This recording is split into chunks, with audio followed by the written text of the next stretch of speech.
बिहार के लोग बेहद परेशान हैं अपने ही नेताओं की वजह से और इस भोजपुरी इंडस्ट्री की वजह से।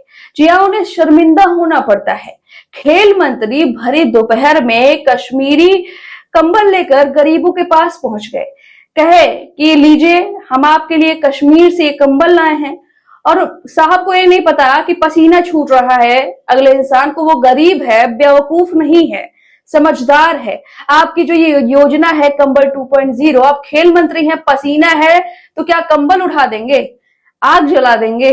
मतलब कोई सेंस है, कोई लॉजिक है इस बात का? चलिए, गरीब है बेचारे, उसे रख लेंगे, ठंडी में इस्तेमाल करेंगे, लेकिन आप अपना दिमाग कब इस्तेमाल करेंगे? खुद एसी में बैठे हुए हैं साहब और गरीबों को कंबल बांट दिया, कुछ अलग करने के चक्कर में बहुत ही अलग कर दिया। तो इतने पर ही हम नहीं रुक रहे हैं, बिहार के लोग अब इसे डिफेंड नहीं कर पा रहे हैं।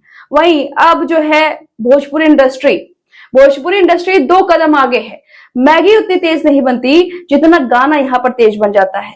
मेरठ हत्याकांड के तर्ज पर यहाँ पर गाना बन गया। गाने की बोल आप सुनिए जरा कि भतार के समथिंग ऐसा कि मर्डर कैलिस, मतलब अपने पति का मर्डर कर दी, ठीक है। और ड्रम में राजा जी नीला ड्रम लेके लोग डांस कर रहे हैं, उसे दिखा रहे हैं कि ड्रम में मर्डर करके राजा जी को भर दी है और इस तरह से डांस किया जा रहा है। ये पूरा मेरठ हत्याकांड की तर्ज पर है, जहां सौरभ की हत्या कर दी उसकी ही पत्नी मुस्कान ने अपने बॉयफ्रेंड साहिल के साथ। ये संवेदनशील मामला था, इसे आप एक क्राइम के तौर पर देख रहे हैं, लेकिन इसे कितना हल्का करके दिखा दिया गया है, एक गाना बना दिया गया और बहुत जगह बजेगा भी और बहुत लोग नाचेंगे भी। तो इस तरह से क्राइम को कितने हल्के तौर पर दिखाया जा रहा है। क्या सौरभ कोई लड़का था?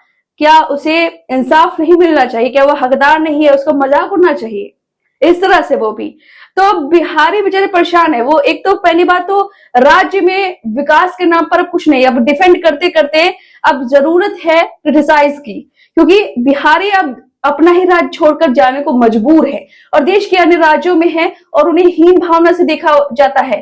जिस तरह से आटे में घुन पिसता है, उस तरह से कुछ अच्छे बिहारी भी पिस रहे हैं।